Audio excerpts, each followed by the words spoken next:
If someone is getting richer and there is someone below him who is in need, why don't the rich people help those who are suffering in poverty?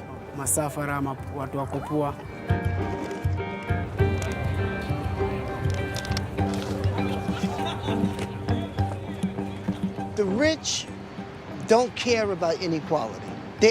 They are indifferent to it.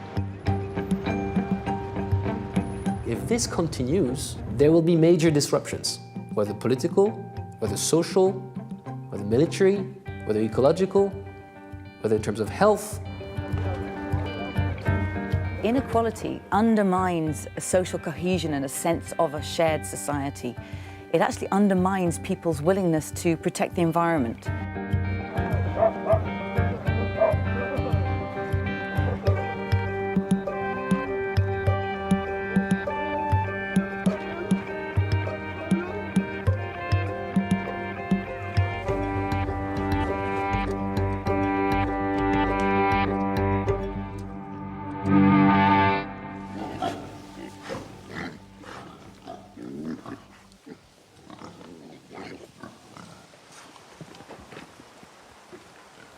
My name is Godwin Ochieng. I am 28 years old,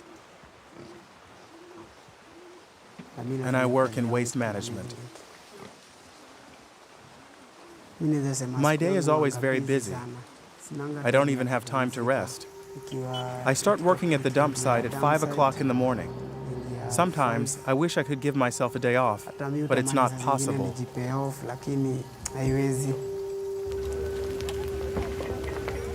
This is Kenya's biggest trash dump. It's just a few kilometers away from Nairobi's commercial district. Every day, hundreds of trucks arrive with garbage from the city's affluent districts and its hotels and restaurants.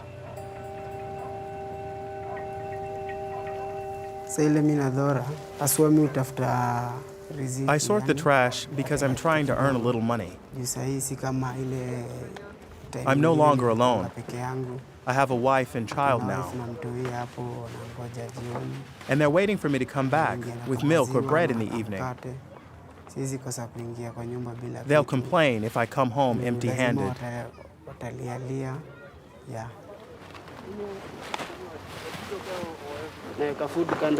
I collect food and put it aside to feed my pigs. They have to eat too. Sometimes I might be lucky and find some packed meat and chips here. And that would be lunch for today, just like that. Some might think this is not a good job. If they see me looking as dirty as I am now, they might look down on me. But I know what I'm getting out of it.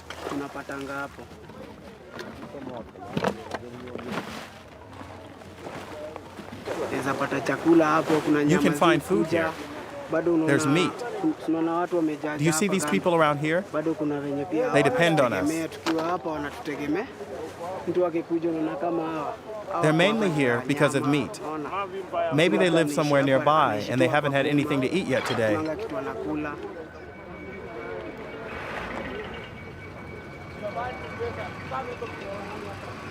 Every day, hundreds of people from the nearby slums come here in the hope of scavenging food or anything else that might come in handy.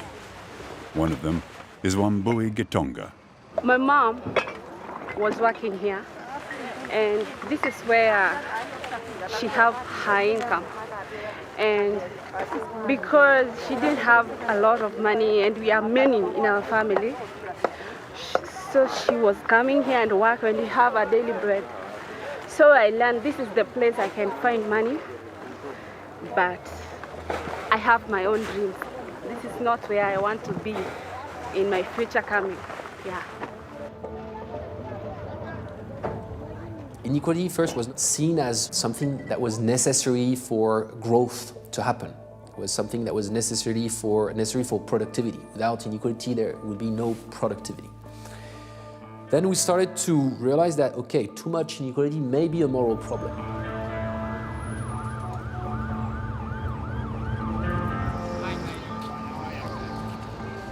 It's 5 a.m. in Brooklyn, New York. Pierre Simmons is on his way to work. People look at you and they think what they're going to think. Oh, look at that person. They're picking up that garbage and things like that. You can't let that stop you.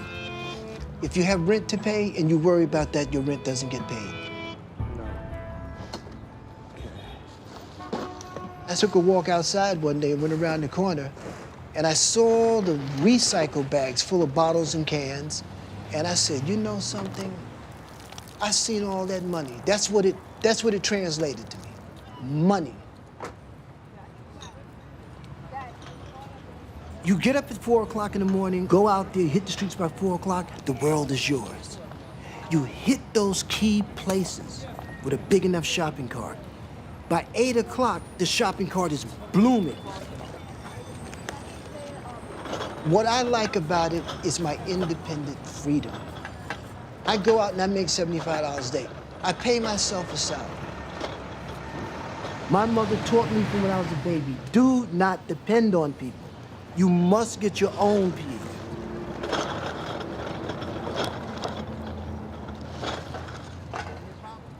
My goal was to just get breakfast and lunch or whatever. That's it. Pierre Simmons never had much growing up. The 65-year-old held many different jobs. Then he became unemployed.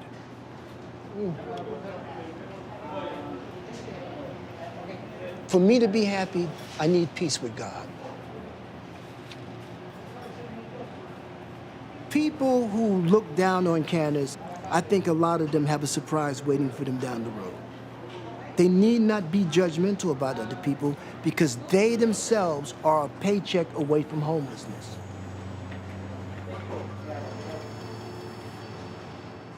Actually, inequality results from people's life chances, from their starting point, and often from just luck or an unlucky turn. And inequality actually really damages society. No longer able to pay the rent, Simmons ended up on the street for months. Being homeless shapes your psychology. This is being rich shapes your psychology. On the one extreme, on the poor extreme, it could drive you mad. A lot of people don't want to go to the shelters. They're afraid they'll be raped, killed, they're definitely gonna be robbed. When I was homeless, I rode ferry back and forth all night. But once it stops on one time, you can't stay on, you gotta get off. Wait for the next ferry. So imagine you trying to sleep. Or you sleep on the Manhattan side. So in the morning when you're waking up, New York City is walking all over you, going to work. People looking down at you. It's the thought that this guy has a key, he can just go in his house and lay on the bed and watch TV. You don't know how those simple things you miss until they're gone.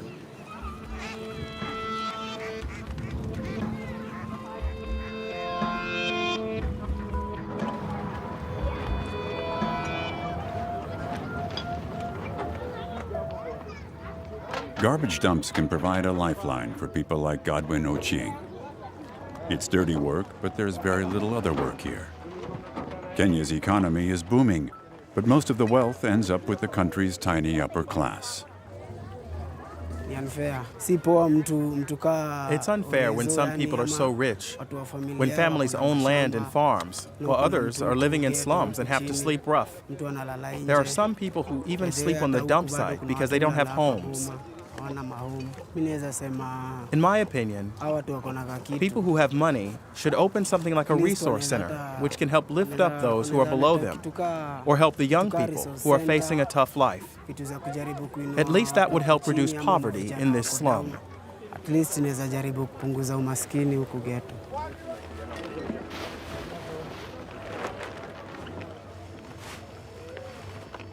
Actually, what really matters to lift people out of poverty is investments in education, in health, and infrastructure.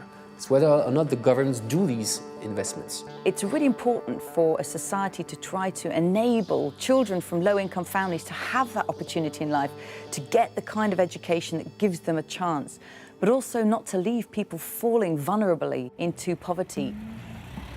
The social inequality here is striking. Most Kenyans have neither health insurance nor state pensions. 40% of the population lives on less than $2 a day. At the same time, there are more than 9,000 dollar millionaires in Kenya. They include some of the country's leading politicians. Every afternoon, Ochieng sifts through his daily pickings, separating food from plastic and metal. You see these containers? I arrange them on paper on the floor. I employ a guy who comes in on Sundays and weekdays to wash, clean, and dry them. When they look clean and shiny, people buy them.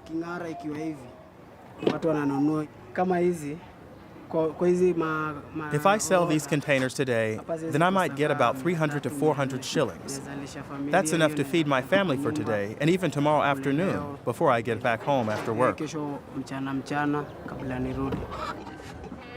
His income of $3 or $4 a day lifts Ochieng over the international poverty line set by the World Bank at $1.90. The United States is not just one of the richest countries in the world, it's also home to some of the most glaring inequality. As the rich rapidly get richer, the poor continue to get poorer.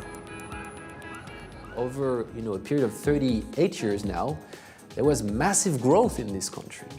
But the bottom 50% Americans, they did not benefit from that growth. The U.S. is now home to almost 600 billionaires. At the same time, about 40 million Americans live in poverty. In 2014, Pierre Simmons gave a speech about poverty to the United Nations on behalf of Sure We Can, a nonprofit recycling center in New York. Well, Sure We Can is a very unique place. When I first came here, I was struck. Here's a place that opened up the gates. I see a community of people. They're all working, cutting boxes, and I looked around and I seen people bringing out fresh home-cooked food, big trays of it. And I said to myself, what is this? They showed me what to do. I thought you just put 24 bottles in a box. No. They said, you want more money, sort them. They began to explain to me who was who. That Sister Anna was running this place, and right there I knew. I said, wow, there's a touch of God here. Telling me, so now you redeem the 5 cents, and you recover also the dignity and the value of each human being. Each of us can do a lot, given the chance. I don't think anybody here at Sure We Can wants to live like Wall Street people. We are rich in some way, and I think when the persons have the ability to participate in decision-making, in managing their own life, that is already ending poverty. Woo!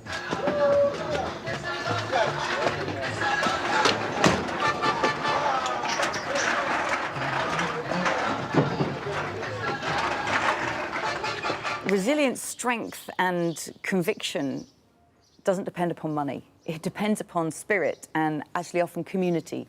So there is amazing transformative power lying in many of the world's poorest communities. Thousands of traders have set up shop near Nairobi's Dandora landfill. They buy and sell the goods that the garbage pickers bring them from the dump. It's a bustling economy, but with very low profit margins.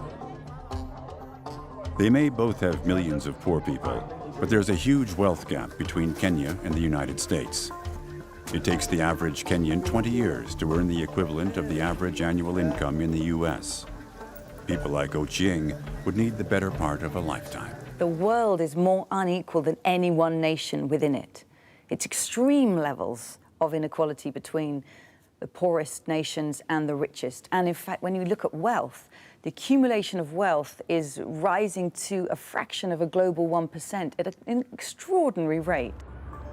New York is not just one of the cities with the most billionaires. It's also one of the most wasteful urban centers on Earth. More trash is produced per capita here than in most other cities.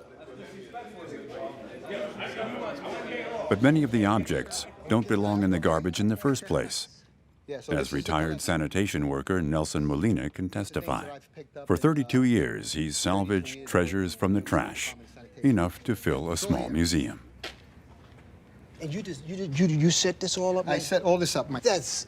That's ancient, Yes. man. That's over 40-something, almost 50 years old. Yes, sir. The movie projectors. Oh, come on. Super 8. Super 8. And 8. I got a sick ass, an original Sonny and They Cher. say we're young and we don't know. Yeah, that's it, baby. That's it. Wow. This is what New Yorkers throw out every single day. This has history, man. If you give me 3 months, I can furnish a 2-bedroom apartment.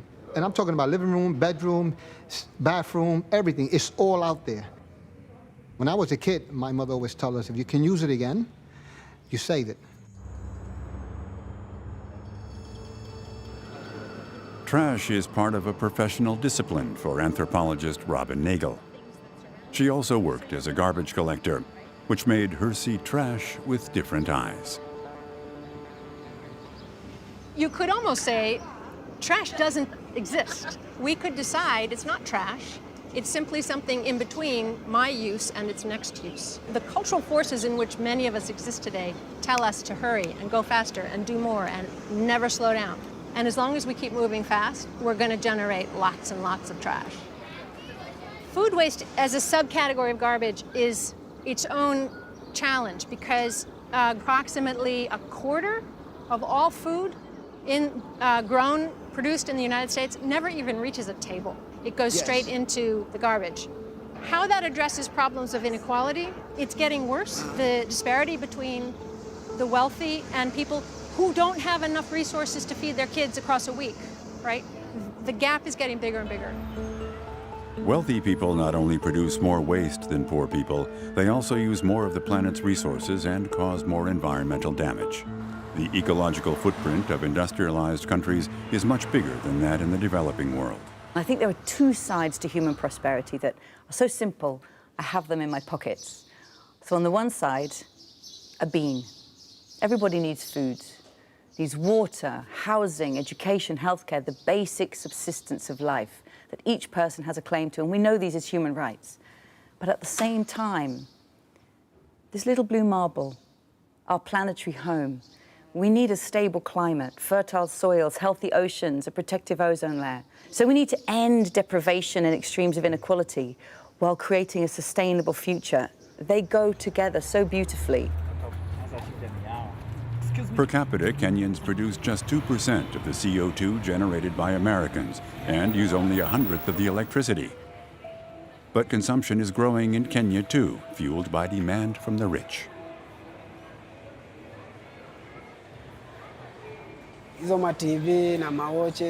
These TVs and watches are a luxury. But when you have the money, you can buy them and feel like everyone else. I feel relaxed being here. But since I walked in, I have this feeling like I am in a place of a different class. A place where I am not supposed to be. But I also deserve to be here.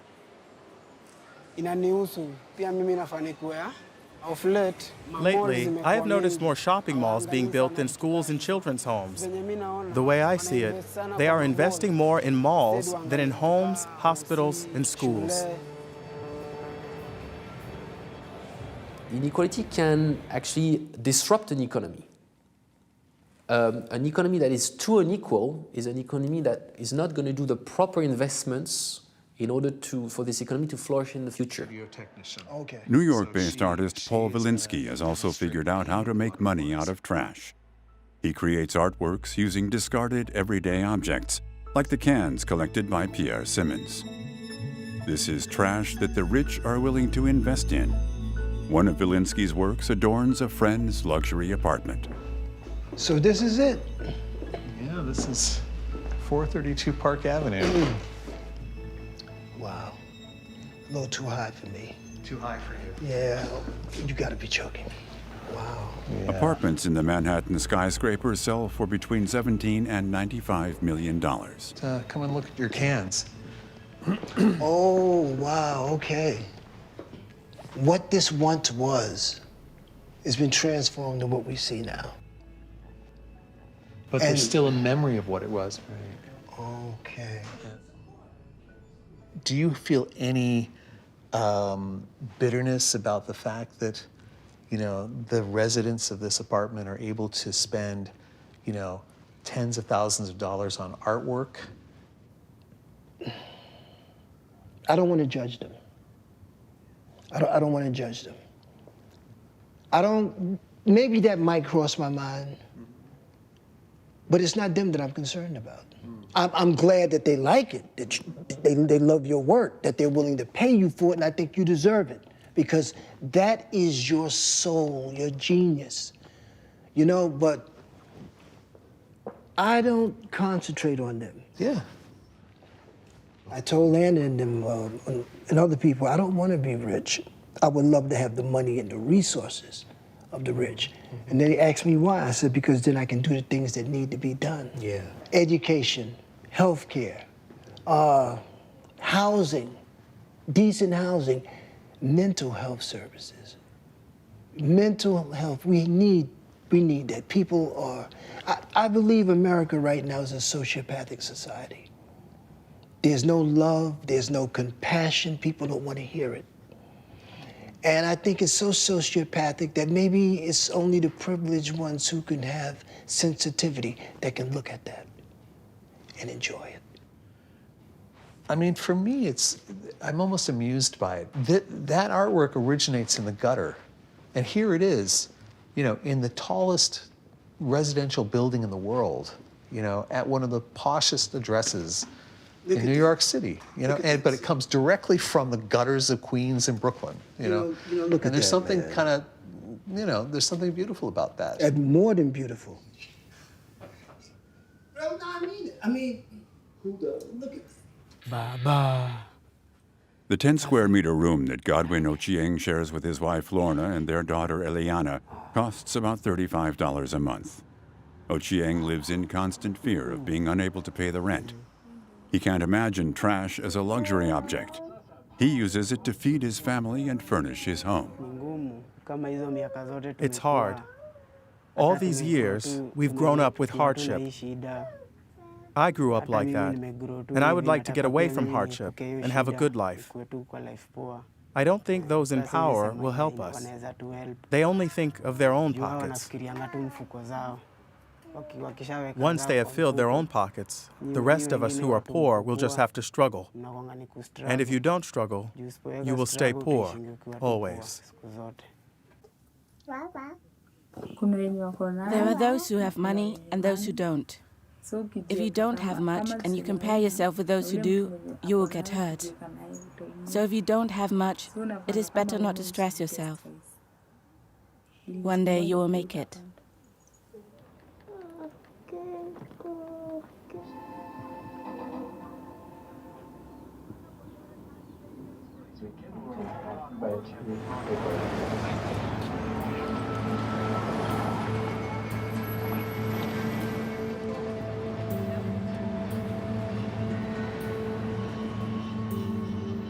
The rich don't care about inequality. They're indifferent to it. Inequality in America is growing so far. It's so far. At one time, one person or for one salary was able to support the whole family. It's gone. It's gone. Disparity between rich and poor, they'll try and make you think it doesn't exist. When you do bring these things up, the first thing that they'll say is, oh, you're talking about class warfare. Yes, I'm talking about class warfare. Yes, I'm the one who goes into the refrigerator and there's nothing there. I'm that one, not you. You see this, stock exchange, Wall Street. These people are on a mission. They want more money. They want more control. There's going to have to be either a great rebellion or a great revolution. I don't care whether it's that you boycott them, that you stop watching TV. Stop looking at the advertisements. Stop buying stuff. People in America work to buy stuff. Cell phones, flat screen TVs, computers, as soon as you take them out of the box, they're obsolete. What kind of madness is that?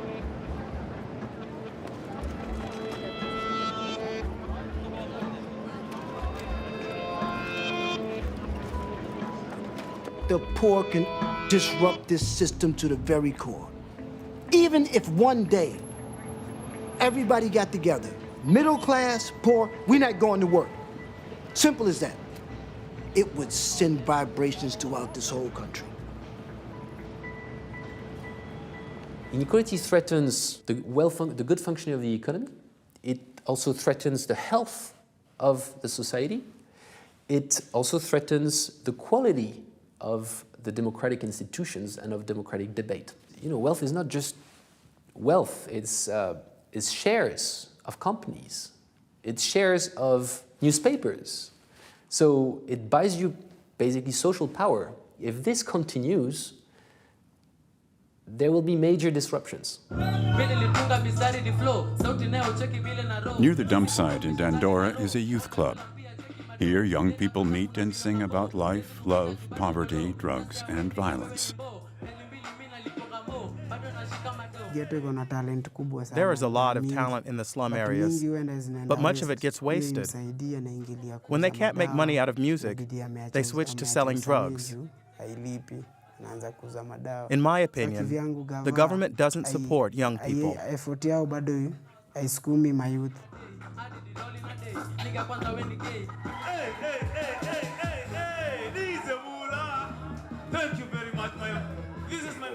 One person who tries to help youths in the slum is Godwin Ochieng's role model, hip-hop star Juliani, who also comes from Dandora.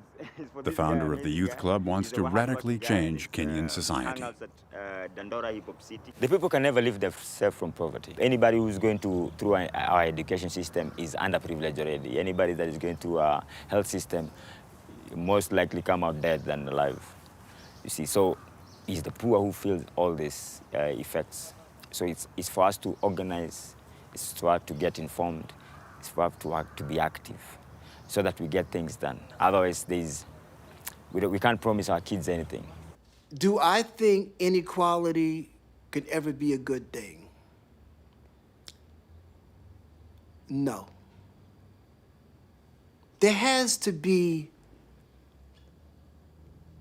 either we all gonna sail this ship together or it's gonna sink. In a house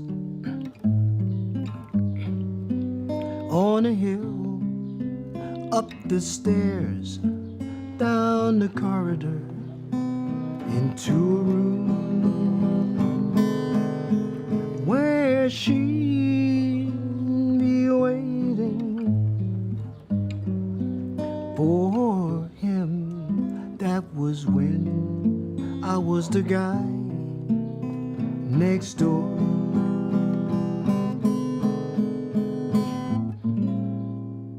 Yes, she loved him.